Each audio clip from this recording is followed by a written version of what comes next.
The following content is provided under a Creative Commons license. Your support will help MIT OpenCourseware continue to offer high-quality educational resources for free. To make a donation or to view additional materials from hundreds of MIT courses, visit MIT OpenCourseware at ocw.mit.edu. Shall we start? Let me just say, this is a great adventure for me to be here all on my own teaching a course that involves learning from data. So it's an exciting subject, and a lot of linear algebra goes into it, so it's sort of a second course in linear algebra.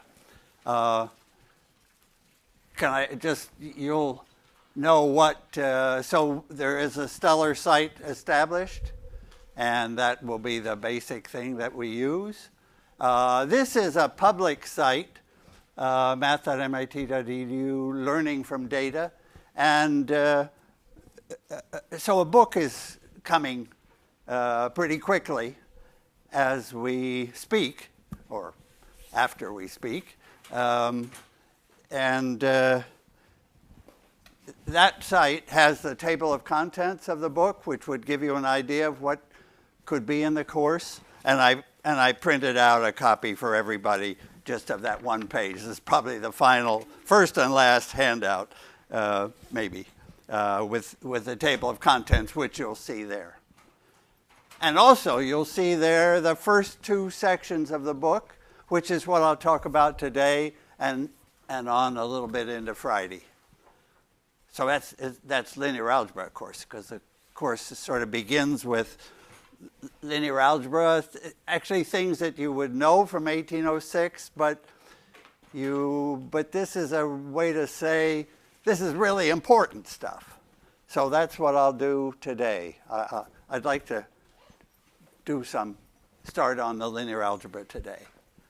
And here's the great facts about the course, at least we knew there would, so we taught it last year, several of us together, and we knew there wouldn't be a final exam, but we imagined there might be quizzes along the way. But then we couldn't think of anything to put on the quizzes, so we canceled those. But you do learn a lot, nevertheless. And so I guess we based the grades on the homeworks. So the homeworks will be partly linear algebra questions and partly online, like recognizing handwriting, stitching images together, many other things. And I'll talk about those as we go. Right. Good. Yeah. So that's the general picture. And I'll say more about it today. And I could answer any question about it. So we're getting videotaped. So if anybody's bashful, sit at the far back. But it'll be fun. Yeah, you may know the videos for 1806. So this is like the next step, 1806-5. That's pretty exciting for me. So, any question, or shall I do a little math? Why not? And then I'll say a little more about the course, just so you have an idea of what's ahead. Yeah, and it looks like this room is exactly the right size to me, so I'm pleased. Okay, so what's the deal in linear algebra? I'll start, forgive me if I start with what I do the very first day in 1806, which is multiply a matrix by a vector. And then I'll graduate to multiplying a matrix by a matrix. And you will say, I know that stuff. But do you know it the right way? Do you think of the multiplication the right way? So let me tell you what I believe to be the right way. So let me take a matrix, say 2, 3, 5, 1, 1, 7, and 3, 4, 12. Okay, and I'll always call matrices A. Okay. So first step is just a times x, a times a vector. So I multiply a by, let's say, x1, x2, x3. And how do I look at that answer? So the choice is think of the rows of the matrix or think of the columns. And if you think of the rows, which is the standard way to multiply, you would take the dot product. So the first way is dot product of row dotted with x. Right. 2x1 plus x2 plus 3x3. It gives you the answer a component at a time. That's the low-level way. The good way to see it is vector-wise. See this as x1 multiplies that first column, x2 times the second column, 117, and x3 times the third column, 3, 4, 12. Good. So it's a combination of vectors, and of course it produces a vector. And here we have a 3 by 3 matrix, and our vectors are in R3. And most vectors will be in R3 or Rn for this course. So that's the right answer. And of course, the first component is 2x1 and 1x2 and 3x3. The same 2, 1, 3, the same dot product comes out right. But you see it like sort of all at once instead of piecemeal. So that's, part of the course. I guess part of what I hope to get across is thinking of a matrix as a whole thing, not just a bunch of 9 or m times n numbers, but thinking of it as a thing. A matrix multiplies a vector to give another vector. Yeah. So that when I say AX, that you immediately think that. You immediately think, okay, AX has a clear meaning. It's a combination of the columns of A. So now let me take that next step. And the next step is think about all combinations of the columns of A. We take the matrix A, and we take all x's, and we imagine all the outputs. And what I want to ask you is, what does that look like? If I just take one x, one vector x, I get a vector output. Takes a vector to a vector. But now I take all x's, all the vectors x in 3D, and I get all these answers, and I think of them all together. And so I've got a bunch of vectors, infinitely many vectors, actually. And the question is, what if I plot those infinitely many vectors, what do I have? And the beauty of linear algebra is that questions like this, you can answer them, and you intuitively see it. You certainly see it in 3D, and you kind of have the right idea in 10 dimensions, even though most of us don't see too well in 10D in R10. But here we got 3. Okay, so do you see what I'm saying? I'm taking all x's. So all AX gives us a big bunch of vectors, and that collection of vectors is called the column space of A. It's a space, in other words. That's the key word there, the column space of A. And I'll just write it as C of A when I need letters for it. Okay, so I'm going to ask you, what does this column space look like? And that depends on the matrix.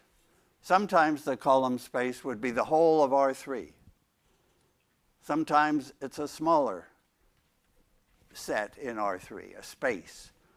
Do you know what it is in this case? Do I get all of 3D out of these guys by choosing all x1 and x2 and x3? It seems like if it was a random matrix? The answer would be surely yes. If a random 3 by 3 matrix is its column space is going to be all of R3, its columns are going to be independent, its rows are going to be independent, it's going to be invertible, it's going to be great. But is this matrix, what's up with that matrix? No, it's not, right? So what do I get instead of all of R3? I get a plane, yeah, if you get that insight. So by taking all x's, everybody's with me, all x's here. So that means that like it fills in whatever, and well, because it's linear algebra, it's going to be likely all of R3, or a plane, or even a line. Let me just bat over here for a moment.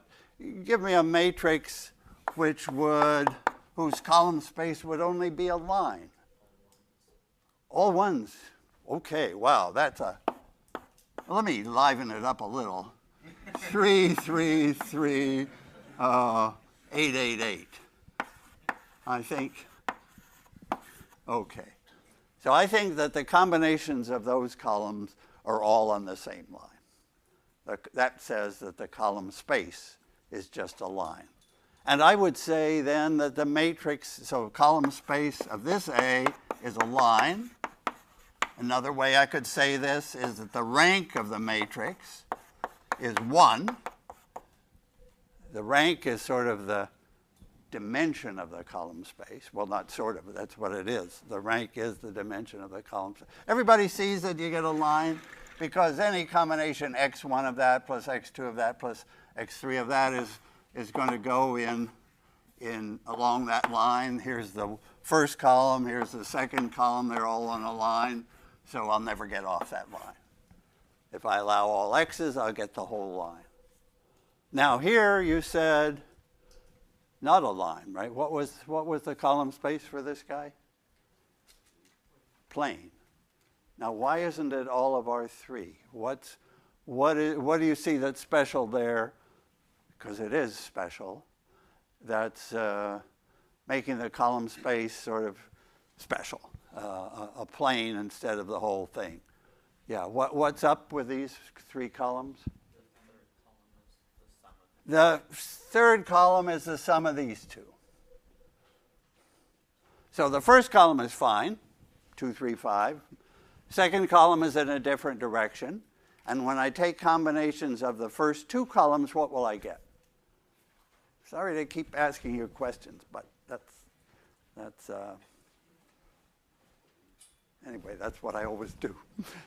So the combinations of those first 2 columns are a plane, because they're indifferent. Everybody kind of sees that picture. We've got column 1 going that way and column 2 going that way, and then if I take any multiple of column 1, I've got a whole line, any multiple of column 2, and then when I put the 2 together, it fills in the plane. Yeah, your intuition says that's right. So this is a matrix of rank. What's the rank of this matrix? 2. Because it's got 2 independent columns, but the third column is dependent. The third column is a combination of the others.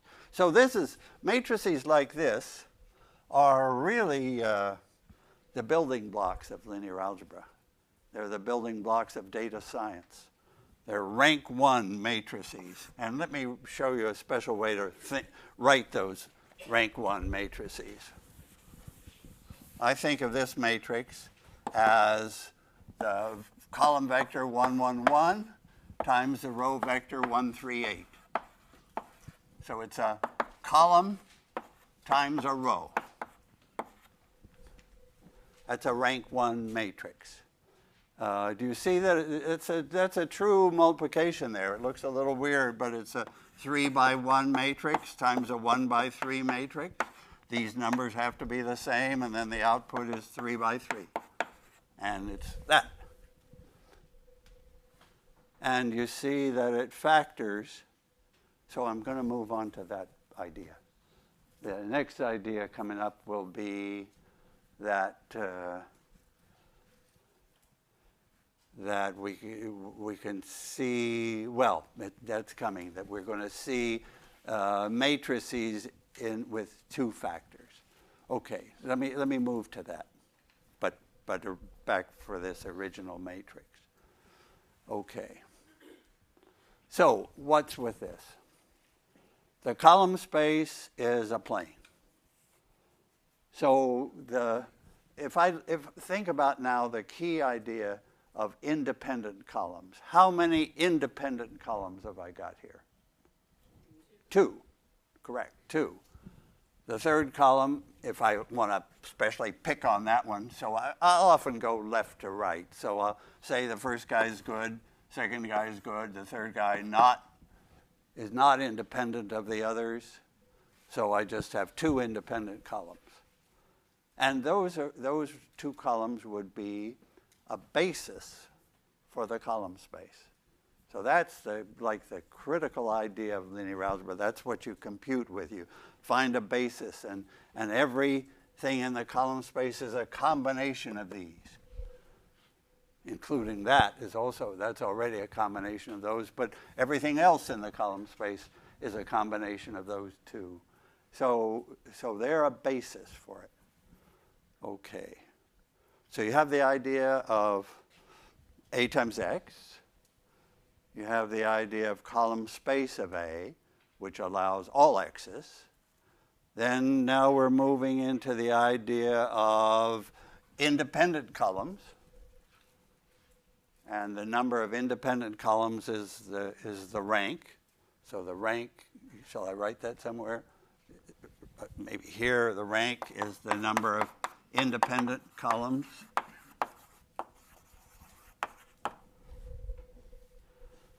And right now, what do I mean by independent columns? Well, let's just see what that means by using it.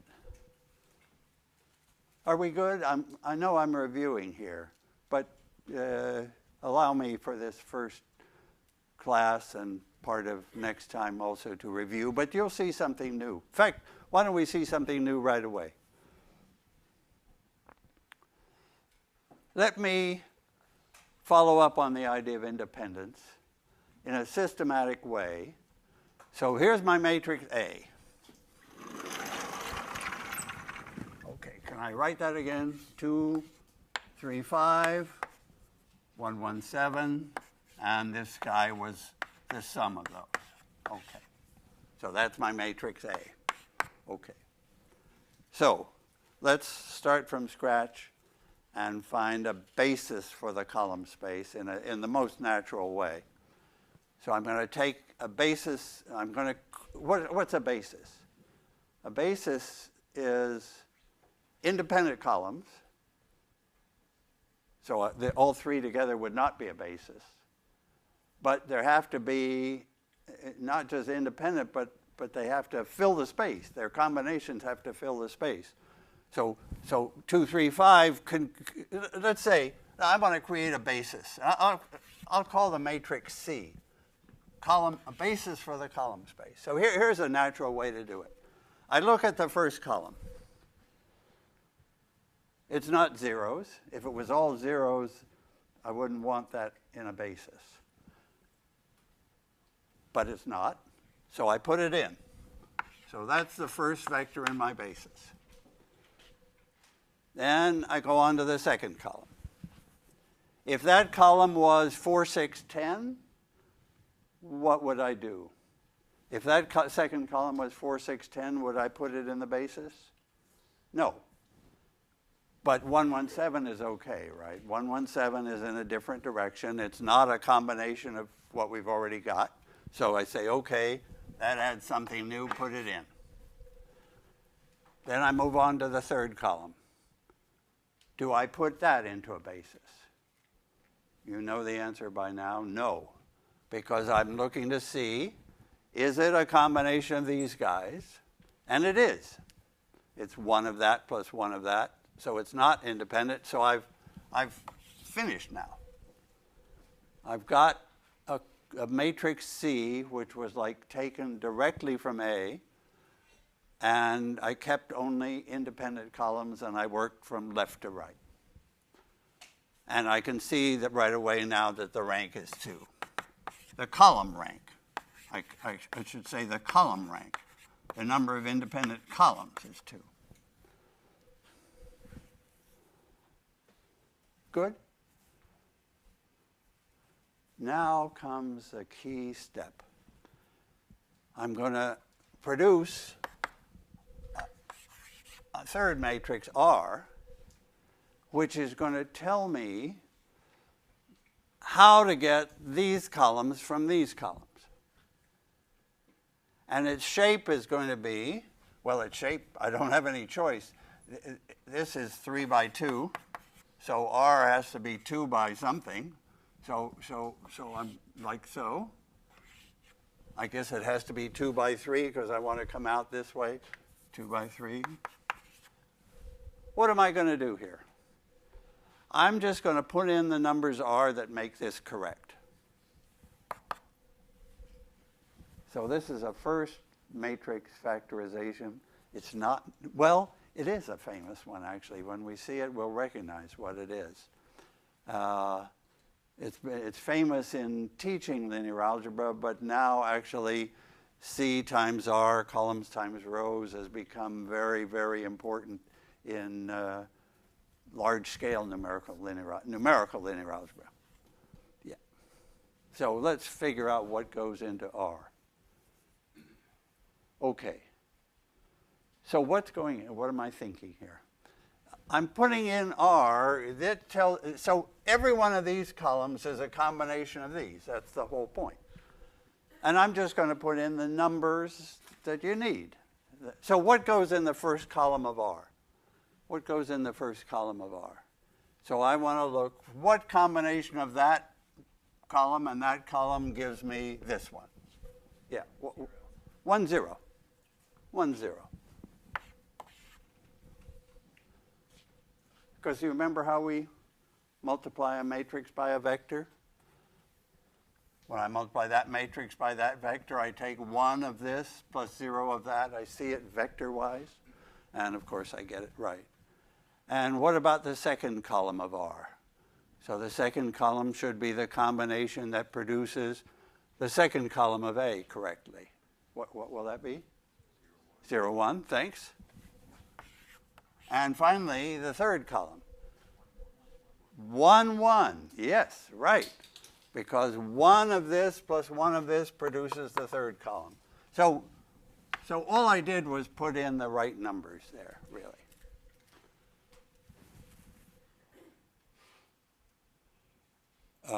Right. And this is correct now. A is C times R. And so this is like, what I've done here is like the first 2 pages of section 1.1 in these notes. So 1.1. And actually, so I'll tell you literally what happened earlier this year. I'd finished this. I wrote this down with a different example. And then I realized something. That sitting here in front of me was the first great theorem in linear algebra. The fact that the column rank equals the row rank. The fact that if I have a matrix where that column plus that column gives that one, So what am I going to say here? I'm getting nervous about it. I believe that a combination of the rows gives 0. Do you believe that? I mean, you got to believe it. This is like linear algebra. The matrix is not invertible. It's square, but the columns are dependent. So the rows have to be dependent. And I don't exactly see, there's some combination of that row and that row that gives that one. And when I looked at the first column, I thought, okay, it's going to be too easy. One of that and one of that gives that. But then my eye went over to the second column, and I realized not easy at all. So you're entitled to pull out your phone and figure this out. But there is some damn combination of those of those two rows that gives the third row. Otherwise, like, the course is over. We stop. Well, and maybe we're going to find it or somehow. Yeah. So this is the theorem. So I have to tell you, I mean, I was like really pleased. So that first 2 pages got 2 more pages to follow up on that idea, that here we were seeing something that I sort of proved in 1806, but not in the first lecture, that's for sure, and not maybe so clearly. But now I try to prove it. So here's there won't be a lot of proofs in this class, but this is such an important fact. A equals CR is important factorization, and out of it, we can connect them. So what am I saying? I am saying that the row, so what's the row rank? Yeah, I have to back up here. What's the row rank? What's the row space? So the row rank is going to be the dimension of that space. So I look at my matrix A, what's the row space of A? I'm going to look at its rows. Now, maybe just so we don't get a whole new letters for the row space, for me, the row space of A, of a matrix, so first of all, tell me in words what it is. What's the row space of the matrix? All combinations of the rows. All combinations of the rows. That's the space. So I would take all combinations of those rows. To get combinations of the rows, 2 ways I can get combinations of the rows. And the way I'll do it is I'll just transpose the matrix so those rows become columns, and then I'm back to what I did. So the row space of A is the column space of A transpose. And this has the advantage that we don't introduce a new letter. So it'll be the column space of A transpose. So we don't introduce a new letter. We keep the convention that vectors are column vectors, which would be the MATLAB and Julia and Python convention. So is that okay? The row space is the combination of these rows, but I'll make them stand up 2, 1, 3 to be column vectors. So it's a totally different space.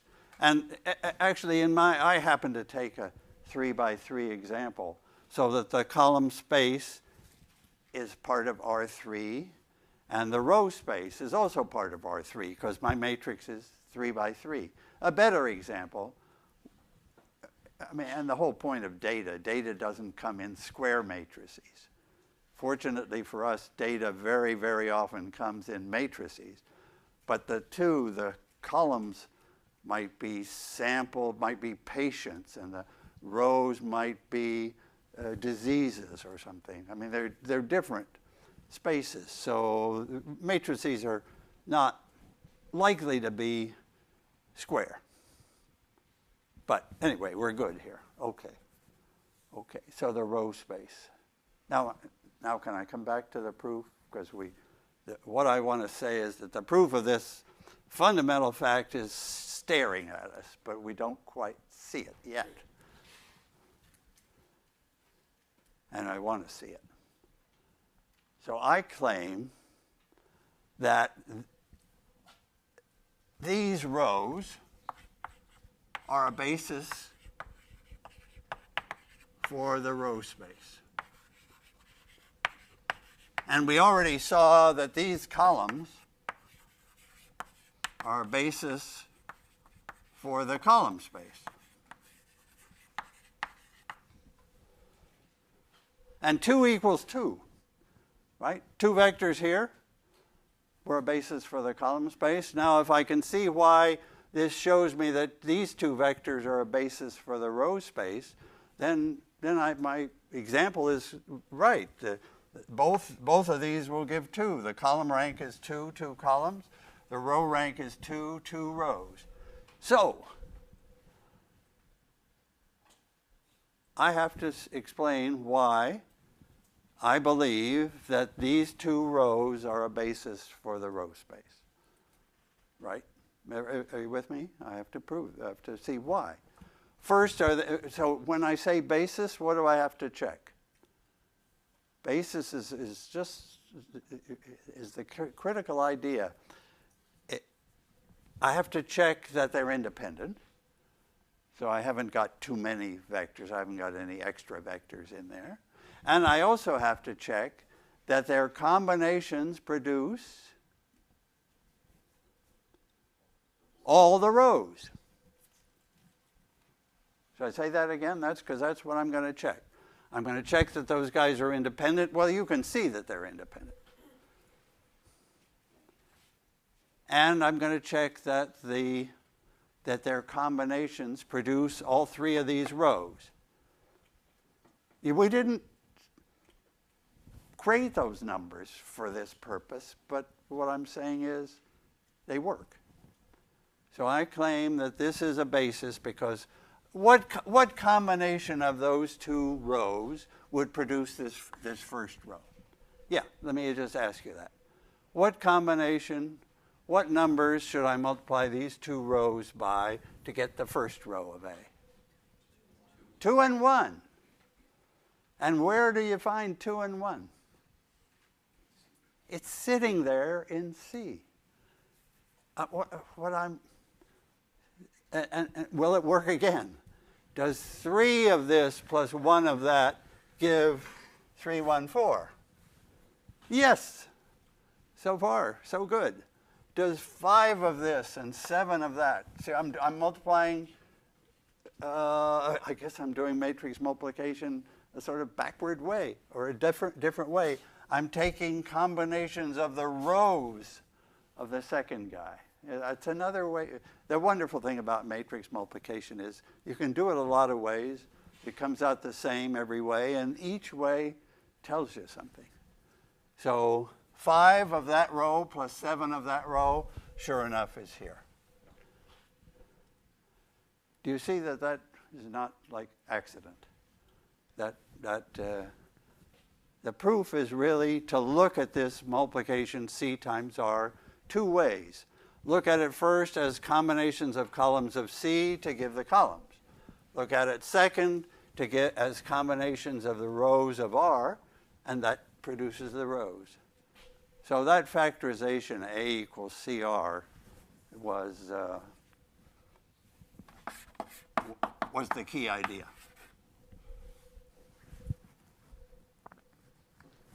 And actually, this R that we've come up with has a name. Anybody remember enough 1806? Here's like, have you all taken 1806?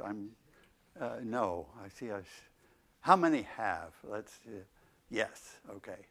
Good. For a while, 1806 was taught in a very abstract way. I said, "What's going on?" But anyway, so if you took it that semester, you maybe never heard of the column space. I'm not sure. Or by a different name. It has another name. What's its other name? The column space of a matrix. Range. I think it's the range. Yeah, right. Yep. And of course, it's all this is fundamental in mathematics. So of course, everything here has different languages and different emphasis, but you see what the emphasis is here.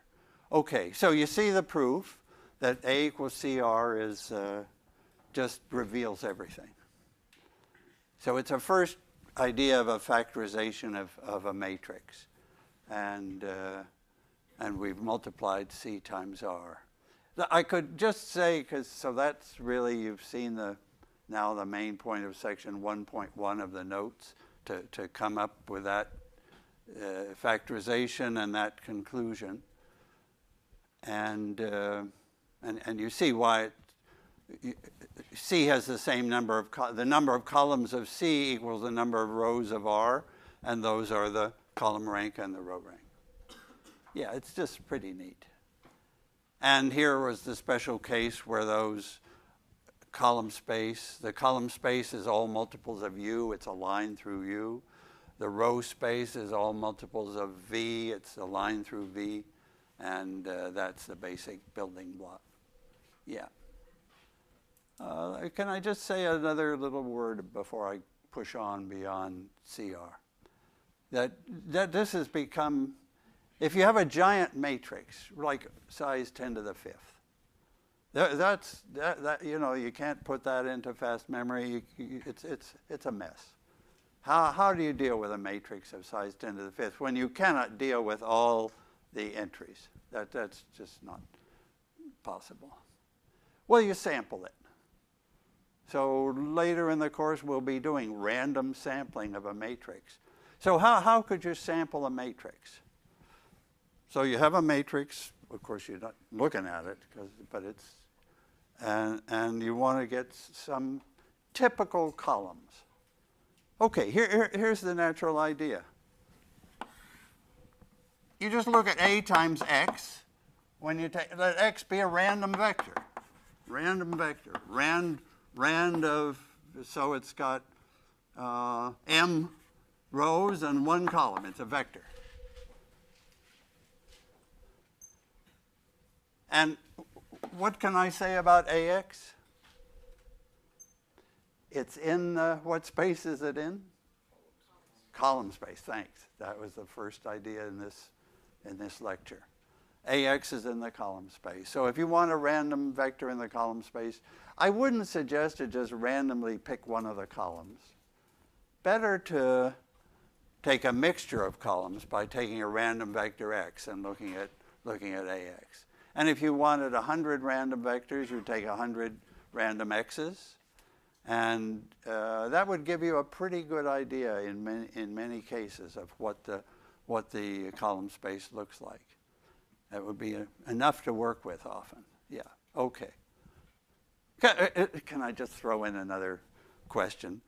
So AX is in the column space of A. Let me just ask you this question. Is A, B, C, X, is that in the column space of A? Suppose I have matrices A, B, and C, and a vector X, and I take the product. Does that give me something in the column space of A? Yes, good for you. Why? How do you know that? Yeah, it's A times something. Right. Putting parentheses in the right place is the key to linear algebra. And there it is. Okay. That was just a question just occurred to me, and I thought, well, I wonder if you'd do it. Okay. So we have still time to multiply matrices. Oh, I was going to say about C and R. So these are real columns from A, but R is, the rows are not taken directly from the rows of A. Actually, there's a name for this. It's called the row-reduced echelon form of the matrix, and it's a big goal in 1806. It has the identity there, and then the other columns tell you the right combinations. Yeah, yeah. Another big factorization would be to take columns from A. So this is another. So I'll put maybe or A equals, and we won't be doing this for a month. We could take columns of A and put them into C if they were independent. And suppose I took rows of A. Now I'm going to take literally rows of A and put them into R. Well, shall I call it R twiddle or something? Because it'll be a different R. I'm going to use I'm not going to use those rows, but I'm going to take 2 actual rows of A, then what? So that's an important factorization, but it's not correct. It wouldn't, if I took 2 other rows of R, it wouldn't work. So you have to put in the middle some 2 by 2 matrix U that makes it correct. You'll see in that section 1.1 that I got excited and wrote a page about CUR. Yeah, so I'll just mention that. Okay. So now I'm ready. Oh, I wanted to say something about the course. I get excited thinking about math, but there is this course. So what's up? So there'll be linear algebra problems. But what makes this course special is the other homeworks, which are online, and you would use, let's see, in principle, you could use any of the languages, MATLAB, Python, which has become the biggest, most used for deep learning, or Julia, which is the hot new language. And so last year, the problems, so what happened last year? Well, everything in this course is owed to a professor who visited from University of Michigan, Professor Raj Rao, who gave most of the lectures a year ago, brought these homework problems, online homework problems, so that people brought laptops to class and we did things in class. So he had and has a very successful course in EE in Michigan. But he was a PhD from here, and he came back on a sabbatical, and he created this, got us started, and we really owe a lot to him. Also, Professor Edelman was involved with this course. And you maybe know that he created Julia. How many know what Julia is? Oh, wonderful. That will make his day. He tells me every time I see him, Julia's good. And I tell him I believe it. Okay. So anyway, and it's become Professor Johnson in 1806 has used Julia. And every semester, Stephen Johnson gives, in the first week, a tutorial on Julia. And so that's arranged, and I promise to tell you where and when that is. So I think if you don't know anything about Julia, try to go. It's in Stata. It's on Friday at 5 to 7. So Julia from Professor Johnson. So he's done this multiple times. He's good at it. So that's, I don't think we know yet what, I guess I'm hoping that you'll have an option to use any of the 3 languages, but the online thing that we give you was created in Julia. So Professor Rao had to learn Julia last spring, and the class did too. And there was a certain amount of bitching about it. But I think, with maybe one exception, who still got an A, everybody was kind of okay and was glad to learn Julia. And Professor Rao now uses Julia entirely. So he's creating a new on-ramp with Julia. MATLAB, by the way, has just issued an on-ramp to deep learning that I'll tell you about, and probably get a MATLAB, somebody from MathWorks to say something about it. Yeah, so that's what's coming, that we don't quite know exactly how we'll organize those homeworks. We'll just take the first one and see what happens. So I'll certainly say more about homeworks when maybe even Friday. But are there other questions that I should answer. So, because some people will be thinking, okay, am I going to do this, or am I going to sit in 6036 or some other course in deep learning? Anything on your mind?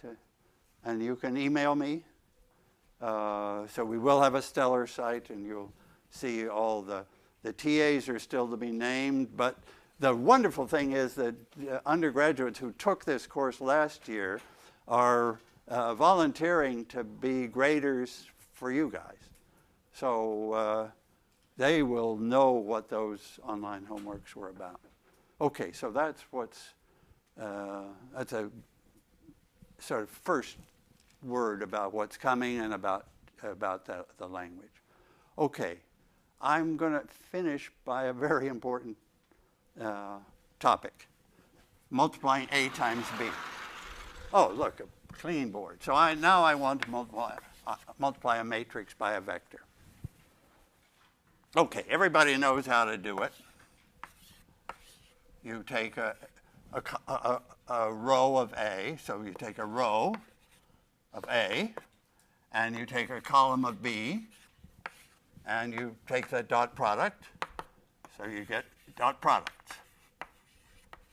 Row dot column, row dot column. That's, again, low level, like okay for beginners, but we want to see that matrix multiplication AB in a deeper way. And the deeper way is columns times rows. Columns of A, rows of B. Columns times rows. Oh, we had a column times a row. Right? That was this rank 1 example. We had a column times a row, and it produced a matrix, and that's what it looked like. And its rank was 1. So those are what we have. So it's a combination of. It's very like AX. I'm really just extending the AX idea to AB. So this is the old way. The new way is columns, so there's column K. It will multiply. Sure enough, it multiplies row K. Everybody sees that it will happen that way. If you do it the old way, when you do a dot product of something here, you're doing these multiplications, and when you hit column K here, you hit row K there. So these are connected.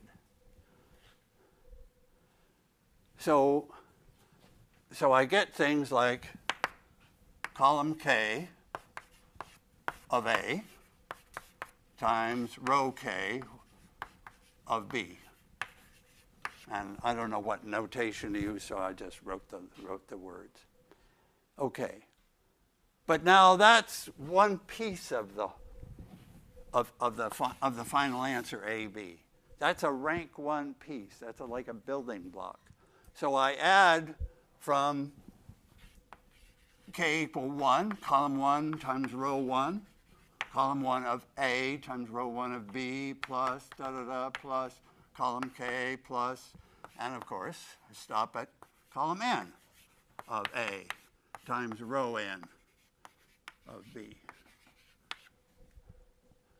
So it's a sum of outer products. Sum of, so everybody sees a sum because I have column 1 times row 1, column K times row K, column N times row N. And then I add those pieces. It's just the generalization of AX to a matrix B there. So it's the sum of column K, row K of A, row K of B. And maybe we check that gives us the right answer, or maybe I won't do that here, but it's all we're doing is the same multiplications in a different order. Actually, let's just quit. With 1 minute, we can figure out how many multiplications are there. How many multiplications to do M by N matrix A times a N by P matrix B. So that's A times B. How many individual numbers, because this would determine the cost of it, how many numbers would we need? Well, suppose we do it the old way by inner product, row times column. So how many multiplications to do a row times a column and get one entry in the answer? N, right? The row has length n, the column has length n multiplications. So that's n, and now how many of those do I have to do? MP. Because what's the size of this answer? The size of this answer is m by p. Okay, so if I do it in that old order, like n multiplications to do a dot product, and I've got this many dot products in the answer, so I've got m, n, p multiplies.